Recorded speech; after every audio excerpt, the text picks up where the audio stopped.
Lagi-lagi ada berita yang sangat memiriskan sekali, yaitu tentang pembunuhan dan juga pemerkosaan yang dilakukan oleh seorang mahasiswa.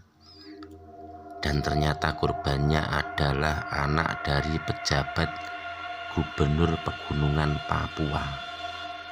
Miris sekali. Seorang mahasiswa yang tega berbuat seperti ini. Ini dia korbannya. Dia adalah putri pejabat Gubernur Pegunungan Papua. Jadi ceritanya berawal ketika tersangka yang berinisial AN ini mengajak korbannya pergi ke tempat kos. Ini dia penampakan tempat kosnya yang ada di pinggir jalan. Ini di daerah Semarang ya. Kejadiannya di daerah Semarang. Jadi korban ini diajak oleh tersangka ke tempat kos. Dan korban dan tersangka ini ternyata kenalnya baru hitungan hari ya, baru 15 hari. Lalu sudah bisa mengajak korban ke tempat kos, entah apa yang diiming-imingkan. Lalu di dalam kos ini, kata tersangka, korban ini diajak untuk minum minuman keras. Yang seperti yang ditunjukkan dalam video ini, minum minuman keras anggur merah dan kawa-kawa atau waka-waka, itu saya juga nggak tahu ya, anggur merah dan kawa-kawa ya, seperti ini ditunjukkan oleh polisi. Dan tersangka ini berdalih bahwa korban ini minum atas inisiatifnya sendiri, tapi polisi juga tidak begitu percaya dengan keterangan yang diberikan oleh tersangka ya.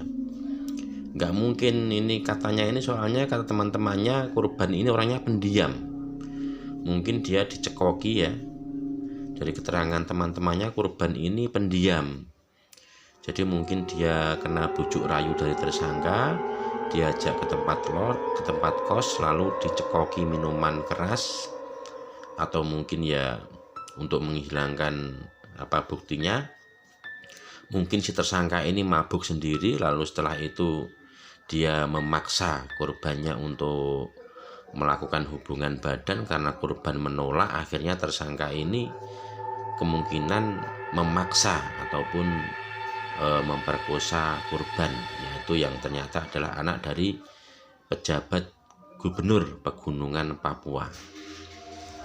Nah, dan akhirnya kata dari tersangka ini, korbannya mual-mual dan mual-mual hebat. Lalu tersangka ini sempat memberikan air kelapa muda dan susu Big Ben ya, yang mitosnya itu kalau minum air kelapa itu orang mabuk bisa sadar kembali, padahal itu cuma bohong itu. Saya sendiri juga pernah minum, tapi kalau memang mabuk ya mabuk aja. Air kelapa muda itu kan untuk penawar racun ya, yang penawar racun yang yang tidak begitu parah, tidak begitu ganas. Nah, dan akhirnya si korban ini meninggal dunia. Dan setelah otopsi dari dokter, katanya hasil pemeriksaan korban ini ditemukan ada bekas luka di kemaluan korban. Artinya si tersangka ini memang kalau itu keterangannya, berarti tersangka ini betul-betul memperkosa si korban. Yang saya heran ya, jadi pertanyaan saya, kenapa setiap ada kasus terus penjahatnya tertangkap, jumpa pers itu selalu penjahatnya itu ditutupin wajahnya, disamarkan wajahnya, atau diblur wajahnya, atau dipakaikan topeng di wajahnya. Padahal itu kan bisa untuk menjadi efek jera bagi para penjahat, agar kalau mau melakukan sesuatu dia akan berpikir 2 kali, biar dia tidak membuat malu keluarga, membuat malu orang-orang di sekitarnya. Jadi menurut saya harusnya pelaku kejahatan ini dibuka saja wajahnya biar masyarakat tahu, dan untuk efek jera kalau melakukan kejahatan itu nantinya dia akan membuat malu dirinya sendiri dan membuat malu orang tuanya, begitu, agar kapok ya. Tapi kalau ditutupin wajahnya itu kan kelihatan dia tidak malu dan mungkin dia akan mengulangi perbuatannya lagi. Itu hanya saran saya. Oke, terima kasih.